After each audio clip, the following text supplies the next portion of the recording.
ఓం శ్రీ మహాగణాధిపతయే నమః.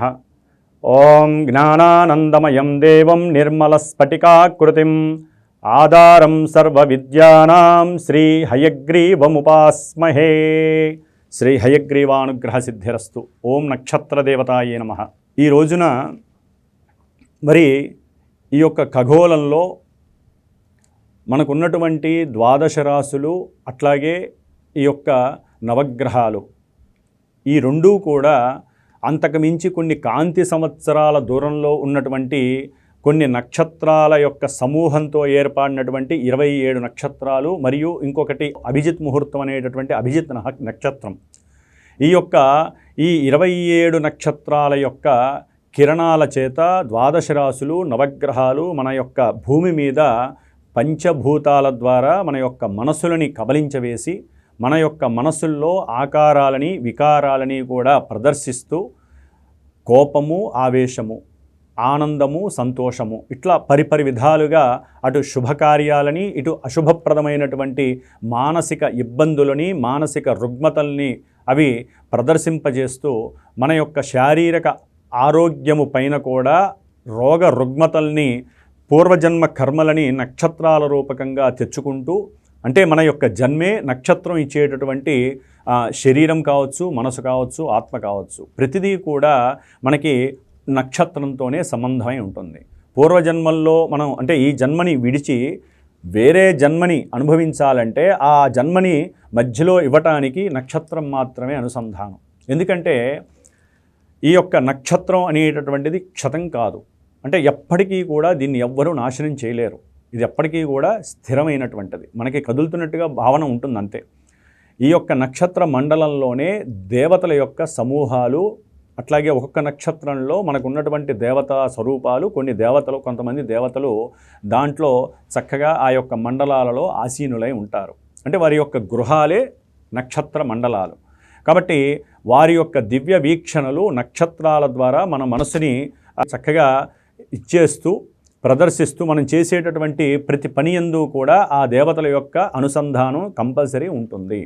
కాబట్టి మనకున్నటువంటి 27 నక్షత్రాలు కూడా ప్రతిరోజు చంద్రుడు ఒక్కొక్క నక్షత్రాన్ని దాటుతూ 2.5 రోజులకి ఒక్కొక్క రాశిని దాటుతూ ఉంటాడు. కాబట్టి ఆయన ఒక నక్షత్రంలో ఉన్నప్పుడు, ఆ 27 నక్షత్రాల్లో ఒక నక్షత్రంలో ఉన్నప్పుడు ఆ నక్షత్రానికి సంబంధించినటువంటి భావాలని ప్రదర్శిస్తాడు. అట్లాగే పుట్టినటువంటి ప్రతి మనిషి కూడా ఏ నక్షత్రంలో అయితే జన్మిస్తాడో ఆ నక్షత్రానికి సంబంధించినటువంటి విద్యలు, అట్లాగే దానికి సంబంధించినటువంటి ఆ లక్షణాలు, ఆకారాలు, ఆ నక్షత్రానికి సంబంధించినటువంటి వివాహాలు, అట్లాగే ఏ నక్షత్రంలో మరణిస్తే ఎటువంటి ప్రభావం కలుగుతుంది, ఇవన్నీ కూడా మనకి ఈ యొక్క 27 నక్షత్రాల్లో మనం ప్రభావితం చెందుతూ ఉంటాం. కాబట్టి మరి నక్షత్రాల గురించి తెలుసుకునేటటువంటి ప్రయత్నం చేద్దాం. పూర్వ ఫల్గుని నక్షత్రం, ఇది మనకున్నటువంటి 27 నక్షత్రాలలో 2వ నవకంలో 11వ నక్షత్రంగా మనకి ఈ పుబ్బా నక్షత్రం, పూర్వ ఫల్గుని నక్షత్రాన్ని పుబ్బా నక్షత్రంగా తెలియజేస్తూ ఉంటారు. ఈ యొక్క నక్షత్రము ముఖ్యంగా అధిపతి శుక్రుడు. మరి శుక్రుడు సౌందర్యకారకుడు, స్త్రీ దేవత అని కూడా అంటారు.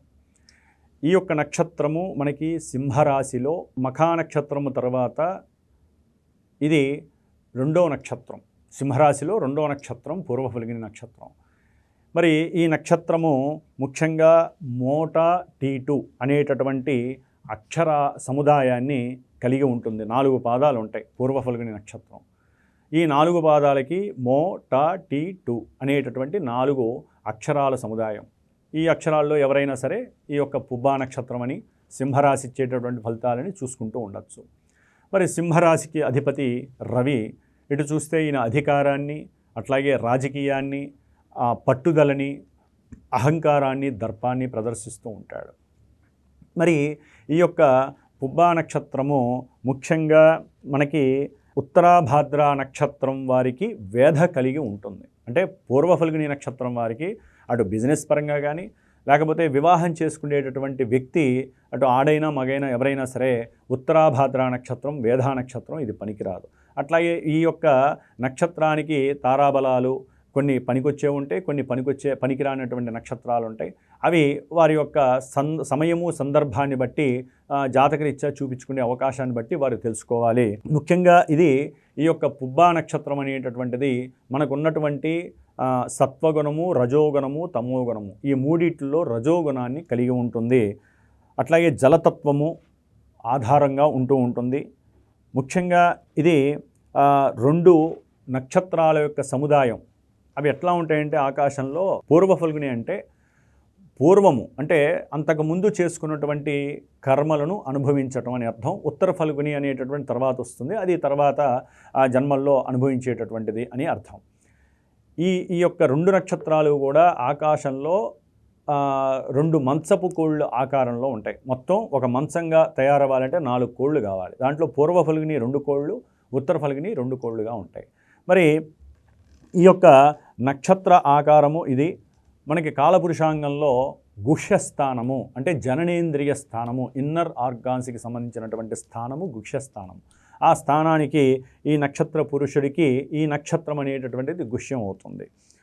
మరి ఈ యొక్క నక్షత్రము అధిదేవత భగుడు అనేటటువంటి సూర్యుడు. ఈయన ఔషధాలను పక్వము చేయటంలో కావడంతో సూర్యునికి భగుడు అంటే ఔషధ కారకుడు. ఔషధాలు ఏది తయారవ్వాలన్నా కూడా ఈ యొక్క సూర్య భగవానుడే మూలం. మరి పుబ్బా నక్షత్రంలో పుట్టినటువంటి వారికి 1వ పాదము శుభంగా, 2వ పాదం శుభము, 3వ పాదము శుభము, 4వ పాదం మాత్రం తల్లికి గండము. కాబట్టి పుబ్బా నక్షత్రము శాంతి నక్షత్రముగా పేర్కొన్నారు. పుబ్బా నక్షత్రం వారికి బాలారిష్ట నక్షత్ర దోషము కాదు. ఇది బాలారిష్ట దోషము లేదు ఈ నక్షత్రానికి. కాబట్టి ముఖావలోకనము కూడిన శాంతి చేసుకోవటం ద్వారా, అట్లాగే జపదానాదులు, హోమాదులు, అభిషేకాలు చేసుకోవడం ద్వారా కాస్త ఈ యొక్క పుబ్బా నక్షత్ర శాంతి అనేటటువంటిది జరుగుతూ ఉంటుంది. మరి ఈ యొక్క పుబ్బా నక్షత్రం వారికి ఉండేటటువంటి లక్షణాల్లో ముఖ్యంగా వీరు సాహితీ ప్రియులు, సాహిత్య గోష్ఠులు నిర్వహించేవారు. అట్లాగే వీరు ప్రాపంచిక సుఖాలకి, అగ్ని ఉన్నతమైన వేదాంత చర్చలకి నిదర్శనం అనుకుంటే ఈ నక్షత్రం వారికి విశ్రాంతి, వినోదము, వికాసము అనేవి జీవన సూత్రాలు. ఎంతసేపటికి కూడా సుఖాన్ని కోరుకుంటూ ఉంటారు. అట్లాగే శుక్రుడు, మరి ఈ నక్షత్రాధిపతి శుక్రుడు రేతస్సుకి కారకుడు. అట్లాగే వీరికి సంతానం పైన ఆపేక్ష, ప్రేమ, అభిమానము ఉంటాయి. వీరు మంచి తల్లిదండ్రులు అనిపించుకోవడానికి చాలా శ్రమపడుతూ ఉంటారు. కుటుంబ బంధాలకి విలువనిస్తూ ఉంటారు.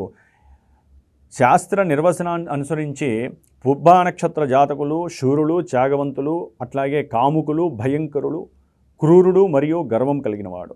పుబ్బా నక్షత్రం అధిపతి శుక్రుడు కాబట్టి రాశీనాథుడు ఆయన ఉన్నటువంటి రాశ్యాధిపతి రవి కాబట్టి ముఖ్యంగా రాజనీతి శాస్త్రంలోనూ, జ్ఞాన సంబంధమైనటువంటి తత్వము, తర్కము, వేదాంతము, అట్లాగే సినీ రంగంలో ఎడిటర్సు, ఫోటోగ్రఫీ, స్క్రీన్ ప్లేకి సంబంధించిన విద్యల్లో వీరు ఎక్కువగా రాణింపు ఉంటూ ఉంటుంది. రాజకీయాల్లో అయితే రాణింపే కాకుండా వాటికి సంబంధించిన విద్యలను చదివి అఖండమైనటువంటి ఉన్నత విద్యావంతులు కూడా అవుతూ ఉంటారు.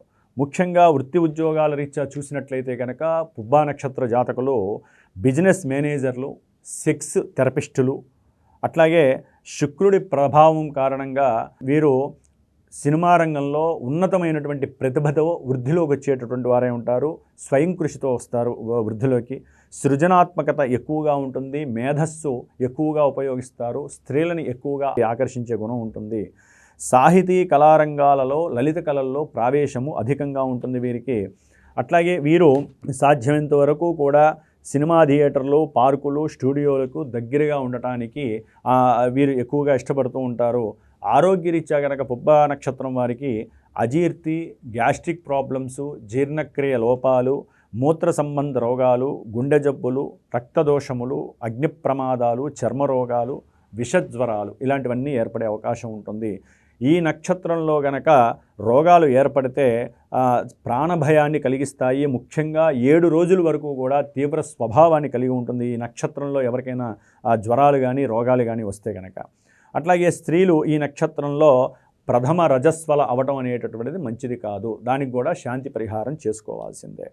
అట్లాగే స్త్రీలు సంగీత, సాహిత్య, నృత్యాది కళాదికల్లో శక్తి అధికంగా ఉంటుంది, ఆసక్తి కలిగి ఉంటారు, బోధకులుగా రాణిస్తారు. కాకపోతే కొంచెం కుశ్చితమైనటువంటి లోపభూయిష్టమైనటువంటి బుద్ధి ఉంటుంది. వీరు ఎక్కువగా ప్రేమించే గుణాన్ని, తత్వాన్ని కలిగి ఉంటారు. ప్రణయ కలహాలని ఎక్కువగా ఇష్టపడేటటువంటి ఆలోచనతో ఉండేటటువంటి పరిస్థితి వీరికి ఉంటుంది. సాధారణంగా పుబ్బా నక్షత్రం వారికి 23వ సంవత్సరం నుంచి 26, 31, 36, 45, 53, 54, 56 ఈ సంవత్సరాలలో యోగవంతమైనటువంటి కాలంగా కనిపిస్తూ ఉంటుంది. అట్లాగే వీరు ముఖ్యంగా పుబ్బా నక్షత్ర జాతకులు యొక్క అదృష్ట సంఖ్య 3, 5, 7, 6. అదృష్ట వారాలు బుధవారము, శుక్రవారము, శనివారము. వీరు ముఖ్యంగా ఆరాధించవలసినటువంటి దేవుళ్ళల్లో సూర్యుడు అంటే ఆదిత్య హృదయ స్తోత్రాన్ని కానీ, శుక్రుడు శ్రీ సూక్తము, లక్ష్మీ అష్టోత్తరము, శుక్రుడికి సంబంధించినటువంటి అధిష్టాన దేవతలు, అట్లాగే శివుడు రుద్రాభిషేకం చేసుకోవటం లేకపోతే శివార్చన చేసుకోవటం అనేటటువంటి విశేష ఫలితాలను కలిగజేస్తుంది. పుబ్బా నక్షత్రములో మరణించినటువంటి వారికి దోషము లేదని శాస్త్ర నిర్వచనం. కాబట్టి ఈ విధంగా పుబ్బా నక్షత్రములో జన్మించిన వారు కంపల్సరీ జనన దోషం ఉంటుంది కాబట్టి ముఖావలోకనము అట్లాగే నక్షత్ర శాంతి పరిహారము చేసుకుంటూ రుద్రాభిషేకాదులు చేసుకోవటం ద్వారా వీరి జీవితం అంతా కూడా ఆ నక్షత్ర అధిదేవత ప్రత్యధి దేవతలతో పాటుగా ఆ శుక్రుని యొక్క అనుగ్రహంతో వివాహ విషయంలో, ప్రేమ వ్యవహారాల విషయంలో చక్కటి ఆర్థిక ఆర్జన చేసేటటువంటి స్థితిని మరి ఈయన ధనాధిపతి కూడా అవుతాడు కాబట్టి జ్యోతిష్య శాస్త్రరీత్యా కుటుంబంలో భార్యాభర్తల మధ్య అన్యోన్య సఖ్యత ఉండటానికి ఈ పూజాధికాలు అనేవి వీరికి ఎక్కువగా ఉపయోగపడతాయి. ఓం నక్షత్ర దేవతాయే నమః.